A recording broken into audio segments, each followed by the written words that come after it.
Hello sir, I am Renuka Nitin Kulkarni and my school name is Jizamata Madhyamik Kanya Shala. Today I am diving into a topic that literally affects every single breath that we take. Yes, I am talking about air quality index. The air quality index generally एक numerical scale आहे ज्यावर आपण समजू शकतो की आपल्या सराउंडिंगच्या हवेमध्ये किती पोल्युशन आहे. तर मी एक अशी वेबसाईट बनवली आहे ज्याने आपल्या एअर पोल्युशनने आपल्या हेल्थवर काय इफेक्ट होतो त्याबद्दल आपण माहिती काढू शकतो आणि आपली हेल्थ रिस्क सुद्धा प्रेडिक्ट होईल. आजच्या जगात इंडिया एक डेव्हलप कंट्री आहे आणि त्याचमुळे इंडियाच्या सिटिझन्सची हेल्थ आणि फ्युचर सेफ आणि सिक्युअर कसं करायचं यासाठी मी एक वेबसाईट बनवली आहे. सो मी तुम्हाला दाखवते.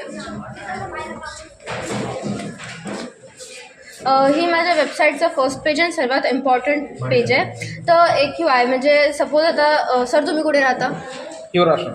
तर हिवराश्रमची जी करंट AQI आहे ती 124 आहे. सर तुमची एज काय आहे? 49.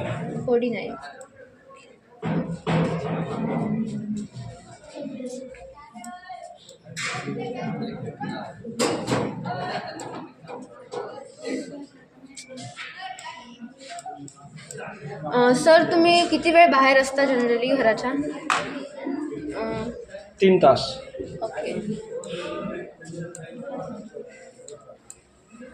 तुम्हाला काही हेल्थ कंडिशन्स, काही आजार? हो, शुगर. डायबिटीज. ओके. आता तुमची इथे हेल्थ ॲनलाइज होते तर तुम्हाला आता समजेल की तुम्हाला किती रिस्क आहे सध्या एअर पोल्युशनमुळे. तर तुम्हाला 100 आउट ऑफ 11 रिस्क आहे, जी की खूप कमी आहे. आजकाल जे लोक सिटीमध्ये राहतात तिथे खूप जास्त पोल्युशन होतं आणि त्यांना 70ची अप्रॉक्सिमेटली रिस्क असते. पण तुम्ही हिवराश्रमला राहता. हिवराश्रममध्ये सध्या खूप निसर्गरम्य वातावरण, त्यामुळे तुम्हाला जास्त रिस्क नाही आहे. तर तुम्हाला तुमचं फ्युचर सेफ आणि सिक्युअर कसं करायचं यासाठी तुम्हाला इथे काही रिकमेंडेशन्स दिले आहेत. जसं तुम्हाला आउटडोअर एक्सरसाइजमधून ब्रेक घ्यायला पाहिजे, बाहेर जाताना मास्क घालायला पाहिजे. तुम्हाला डायबिटीज आहे तर तुम्हाला जास्त हायड्रेटेड राहायला पाहिजे आणि तुम्हाला तुमच्या घरासमोर तुलसी, ॲलोवेरा असे झाडं लावायला पाहिजे.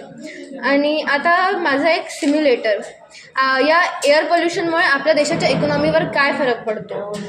तर सर तुमची एखादी सिटी सांगा जी खूप मोठी आहे, पॉप्युलेशन तिथं जास्त आहे.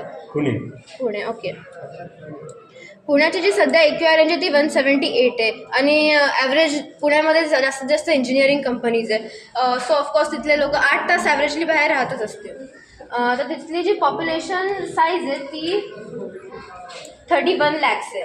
आता इथे आपल्याला समजतं की दरवर्षी ॲन्युअली 184 लोक हॉस्पिटल्सला व्हिजिट करतात ड्यू टू एअर पोल्युशन आणि 35.6 जी पॉप्युलेशन आहे ती रिस्कमध्ये पुण्याची.